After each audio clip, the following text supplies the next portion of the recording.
Emerson, começa lhe perguntando, de fato, então, é um risco esse aumento?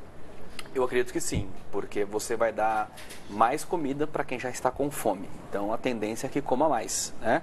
E se a gente está pensando em educação, né, uma reeducação financeira, eu não vejo com bons olhos. Eu até acredito que, se quiséssemos ajudar de fato, era melhor reduzir o custo, ou seja, os juros, e talvez alongar a dívida, não oferecer mais crédito para esse idoso. Quem de fato faz um bom negócio ao contratar um crédito, um empréstimo consignado?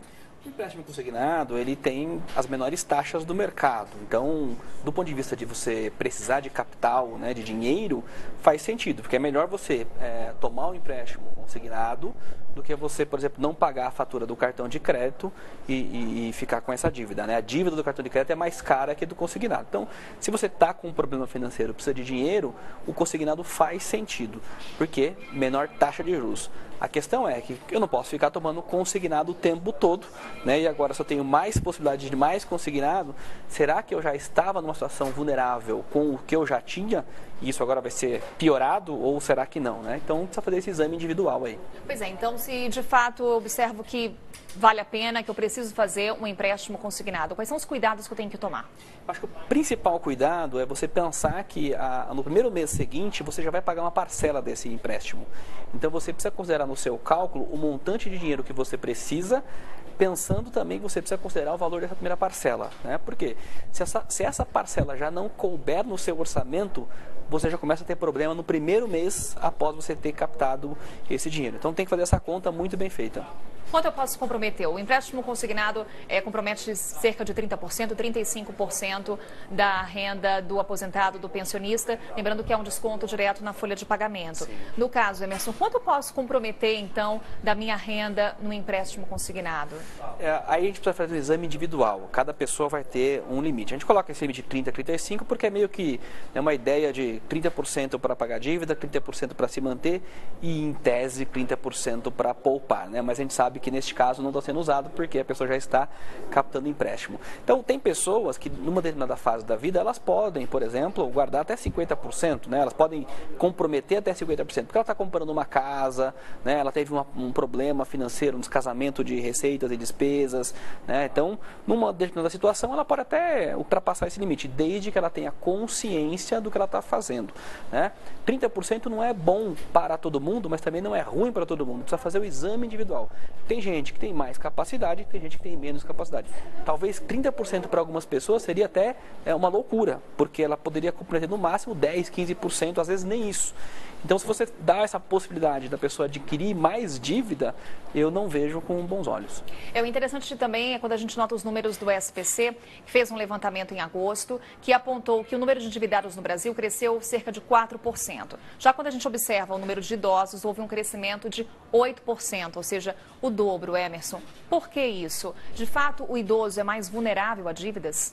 Eu acredito que sim, até por uma questão aí de crise, né? Muita gente que perdeu emprego, gente que está aí na faixa dos seus 30, 40 anos, perdeu emprego e às vezes mora com o pai, com a mãe, né? Com o sogro, com a sogra e acaba usando a renda deste aposentado. Muitas vezes até este indivíduo, ele acaba usando o aposentado para pegar um empréstimo, né? Porque muitas vezes ele não tem um emprego, então não tem como pegar consignado, às vezes já está devendo no cartão, está devendo para Deus e o mundo, então ele usa esse artifício de pegar um empréstimo com o idoso, né? Então, precisaria examinar caso a caso aí, mas acredito que é mais nesse sentido, né? Até porque o idoso também, ele tem geralmente despesas mais altas com o médico, né? Geralmente, às vezes esse idoso precisa fazer uma reforma na casa para adaptar a casa, enfim, então pode ser algum tipo de gasto pontual, né? Então, nesse caso, Emerson, o idoso ele tem que ter um dinheiro extra para emergências maior? Eu acredito que sim, porque você tem, geralmente, né, um gasto, na velhice aumenta o gasto com medicina, né? Um gasto, se você, por exemplo, sofrer uma queda na rua e tiver que fazer uma cirurgia de emergência, enfim, você não pode esperar, se você não tiver um plano de saúde, não pode esperar uma fila muito longa, você não precisa fazer isso com emergência, você está mais vulnerável do ponto de vista de saúde, então acho que o gasto com saúde consome muito, né? Você está mais suscetível a doenças, então você vai usar remédios, então eu acho que nesse aspecto da saúde, você acaba comprometendo muito da sua renda. Qual que é o perfil desse idoso endividado?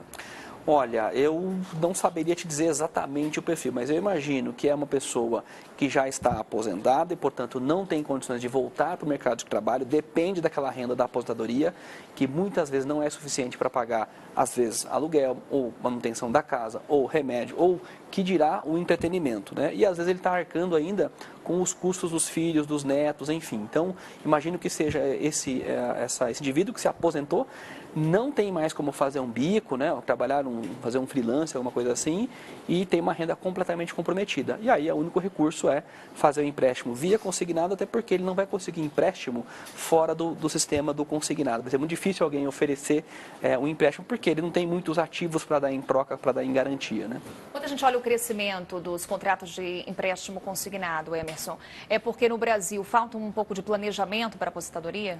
Total. O número que a gente vê de pessoas que têm aposentadoria e que conseguem ter autonomia financeira é muito baixo. Isso não é a realidade da maioria dos brasileiros, né? E não é culpa só exatamente dos brasileiros, é toda uma conjectura, né? A economia, a instabilidade, os anos de inflação, o baixo nível de renda, então tudo isso não nos fez ser educados financeiramente, né? A gente está vendo hoje as iniciativas de algumas empresas, ou até do próprio governo, se falando em educação financeira. Agora, por exemplo, né, semana passada teve aí o Prêmio Nobel da Economia, de Economia Comportamental, que é um cara que milita também nessa área, então isso com certeza vai crescer o nível de pessoas interessadas, vai aumentar o nível de estudos, então vai ampliar, né, o nível de educação. Mas a gente não tem essa realidade hoje ainda.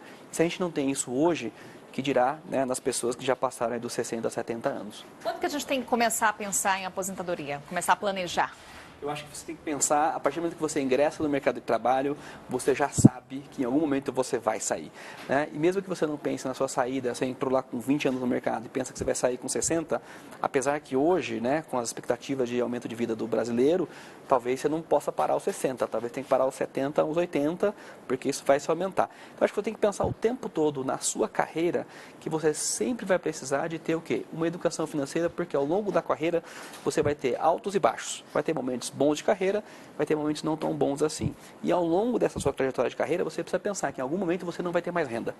Então é importante que, ao não ter mais renda, seja ela temporária, porque você perdeu o emprego, seja ela definitiva, porque você saiu do mercado, você vai precisar se manter, se sustentar financeiramente. Então nos ajude, Emerson, como é que a gente faz esse planejamento? Por isso que o meu livro chama Dinheiro Caro, Filosofia Barata, né?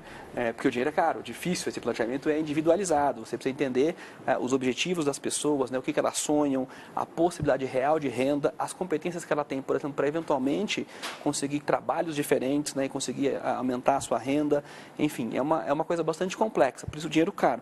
Filosofia barata porque, né, uma dicasinha básica todo mundo tem. E a que eu tenho é, sempre gaste menos do que você ganha. Essa é uma regra que é super básica, que é filosofia barata e que vai servir sempre. E para a vida inteira, né, Emerson? Para a vida inteira. Agora você quer o segredo mesmo? Claro. O segredo é a comida. São 3 regrinhas. Vamos lá. A primeira é gaste menos do que você ganha sempre, né? A segunda, aumente a sua renda.